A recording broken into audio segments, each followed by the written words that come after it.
In a country that values liberty as a right above all else, demonstrating is almost a national pastime.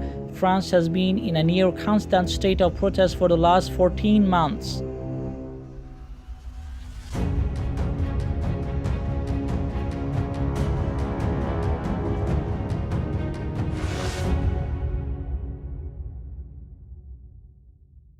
From Yellow Vest to pension reform protesters, there has been little to no let-up in public outcry by the working class, even the upper class, over French rule.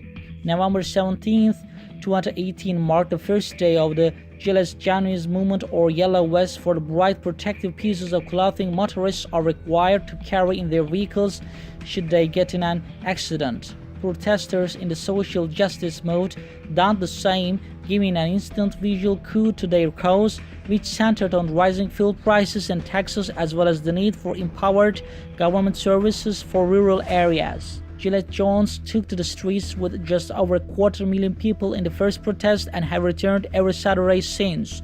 In the third week, fierce demonstrations took place in Paris at 6 different major locales, with protesters lighting 22 cars and 6 buildings on fire. The main demonstration surrounded the Arc de Triomphe, where 3 protesters broke into the monument, scaling to the top and waving the tricolor in triumph to the delighted cries of their colleagues below.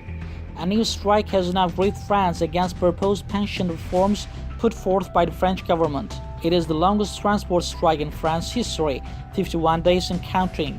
The 7th mass protest takes place in January 24th as President Emmanuel Macron rules out of the proposed bill to the Council of Ministers. Initiated by the rail worker unions RATP and SNCF, the strike is now supported by a vast number of unions, including UNSA, FO, CGT, CFE, CGC, FSU, Solidaries, and youth unions, among others.